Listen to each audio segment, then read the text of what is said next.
అందరికీ నమస్తే. రాష్ట్రంలో ప్రజలు అన్రెస్ట్ అంటే ప్రశాంతంగా ఎందుకు లేరో అర్థమైతలేదు. ఏదైనా వాళ్ళ డిమాండ్ ప్రభుత్వానికి వినిపించాలంటే చాలా తీక్షణంగా స్పందిస్తున్నారు తెలంగాణ ప్రజలు. సరే, మనం ఉద్యమం చేసినాం, ఉద్యమంలో అందరూ పార్టిసిపేట్ చేసినారు, ఒక ఉద్యమంలో అందరం నడిచినాం. కానీ ఆ తర్వాత ఏమైందో ఇప్పుడైతే లాస్ట్ 1.5 years చూస్తున్నాము. ప్రభుత్వాన్ని ఎవరు ఏదైనా డిమాండ్ చేయొచ్చు. ప్రభుత్వానికి చేరవేయాలంటే డిమాండ్ చేయడం కాదు, మొత్తం తగలబెట్టాలనే కాడికి వచ్చింది సిచ్యువేషన్. అసలు ఎందుకు అంటే ప్రభుత్వాలు స్పందించకపోవడంతోనా, ఇక మనం ఇట్లా చేసే తప్ప ప్రభుత్వం పట్టించుకోదు అన్న దానికి వచ్చిర్రా జనం, లేకపోతే ఇట్లా చేస్తేనే ప్రభుత్వానికి రీచ్ అవుతుందని అట్లా అనుకుంటున్నారా? ఏమవుతుందో తెలియదు. కానీ ఈ మధ్య జరిగిన కొన్ని ఇన్సిడెంట్స్, నేను కొన్ని మాత్రమే చెప్తా, చాలా ఇన్సిడెంట్స్ జరిగినాయి. ఆ ఇన్సిడెంట్స్ చెప్పే కన్నా ముందు సబ్స్క్రైబ్ చేసుకుని ఛానల్ని. నేను ఇక్కడ 4 పాయింట్లు రాసిన. ఏంటంటే టీజీఎస్పీ పోలీసులు, తెలంగాణ స్పెషల్ పోలీస్ తెలుసు కదా, సెక్రటరీ ముట్టడించారు ఫ్యామిలీస్తో కలిసి. 100 మంది వచ్చిండ్రు. వాళ్ళు కాకి బట్టలతో ఉంటారు, వాళ్ళు ప్రభుత్వ ఉద్యోగులు. ప్రభుత్వంలో ఏ ఉద్యోగులైనా ధర్నాలు చేస్తారు, ఏ ఉద్యోగులైనా రకరకాల నిరసన తెలుపుతారు. కానీ కాకి బట్టలు వేసుకున్న వాళ్ళని నిరసన తెలిపితే ఆ ప్రభుత్వానికి చెడ్డ పేరు, ఆ డిపార్ట్మెంట్ చెడ్డ పేరు. అట్లాంటిది టీజీఎస్పీ పోలీసులు విత్ యూనిఫామ్తో వచ్చి సెక్రటరీ ముట్టడించారు. ఎందుకు? వాళ్ళ డిమాండ్ వినిపించాలంటే సెక్రటరీని ముట్టడించక తప్పదు అని ఎందుకు వాళ్ళు డిసైడ్ అయిన వాళ్ళు.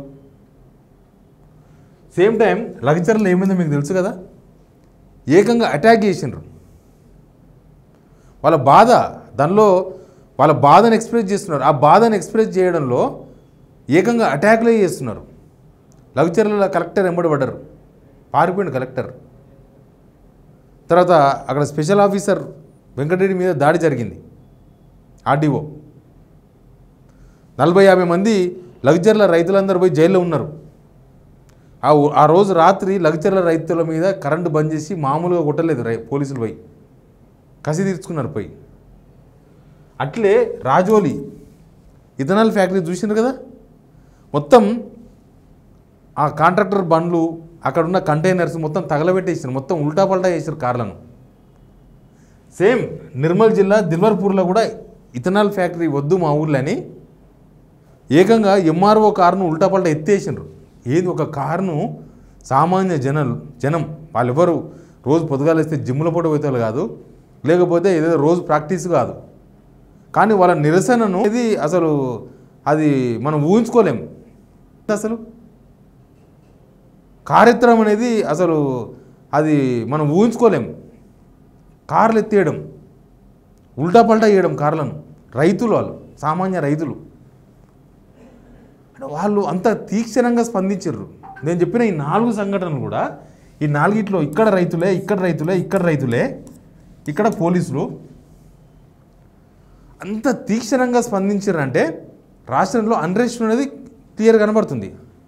అంటే రాష్ట్రంలో అశాంతి ఉన్నది క్లియర్ కనబడుతుంది. అంటే మేము ఉత్తగా అడిగితే ఈ ప్రభుత్వం చేయదు, మేమేదో ప్రెస్ మీట్లు పెట్టి మా డిమాండ్లు వినిపిస్తే ప్రభుత్వం చేయదు, మేమేదో ముట్టడి అని చెప్పి ఓ దగ్గర పోయి పోలీసు అరెస్ట్ చేయగానే ఇంటికి వెళ్ళిపోతే ప్రభుత్వం వినేటట్లు లేదు, లేకపోతే మేమేదో కాంట్రాక్టర్ మా ఇంటి మీదికి, మా ఊరి మీదికి మేము ఇథనాల్ ఫ్యాక్టరీ పెడతాం అంటే మేమేదో ప్లే కార్డులు పెట్టుకొని జెండాలు పట్టుకొని ఆ రోడ్డు మీద ఓ మూల కూర్చొని ధర్నా చేస్తాం అంటే ధర్నా చేస్తే నడవదు అని జనం ఎందుకు డిసైడ్ అయినారు?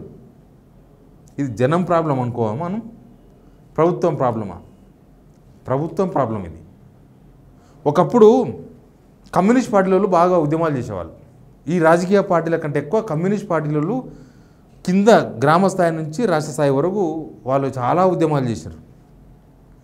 ఎప్పుడు మన దగ్గర ఇక్కడ బషీర్బాగ్లో కాల్పుల సంఘటన, ముదిగొండలో కాల్పుల సంఘటన, ఇట్లాంటివి ఎప్పుడో ఒకసారి జరిగేది.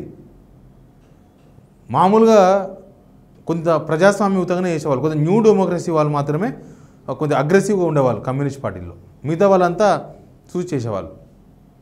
కానీ ఇప్పుడు కమ్యూనిస్టులు ఏం చేస్తలేరు. ఇప్పుడు కమ్యూనిస్టులు ఏ ఉద్యమాలు లేరు, కమ్యూనిస్టులు అసలు పట్టించుకుంటలేరు.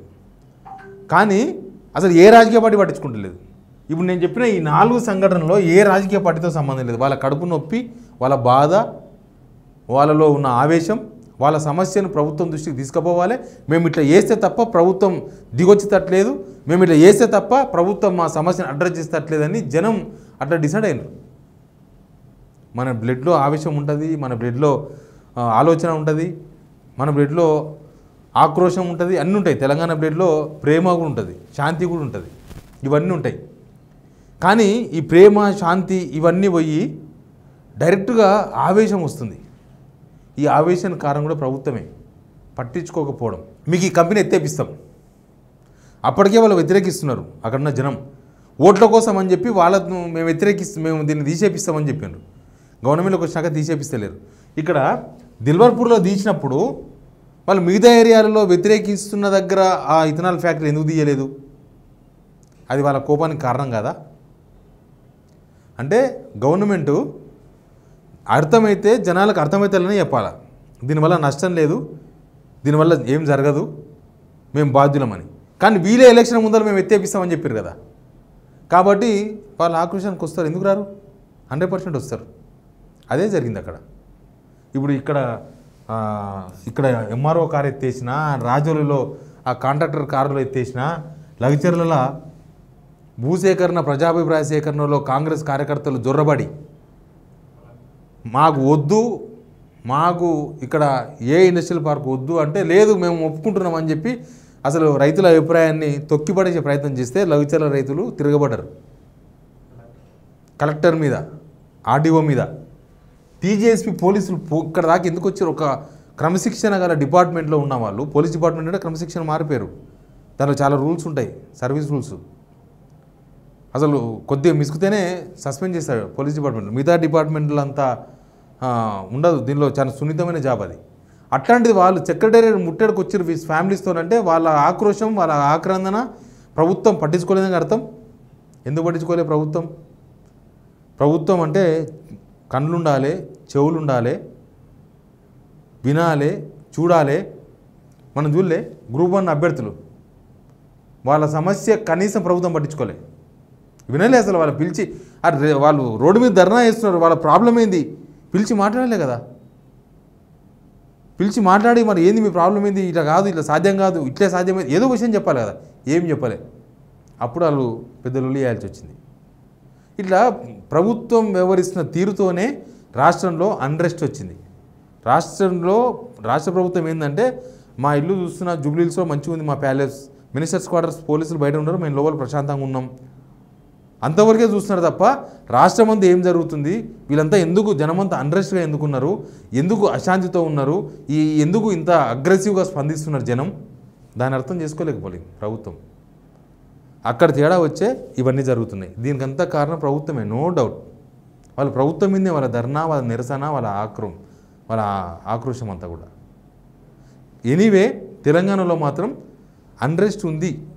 ఆ అన్రెస్ట్ను ప్రభుత్వం అర్థం చేసుకోలేకపోతే ప్రభుత్వమే తీవ్రంగా నష్టపోతుంది. Please subscribe signal TV.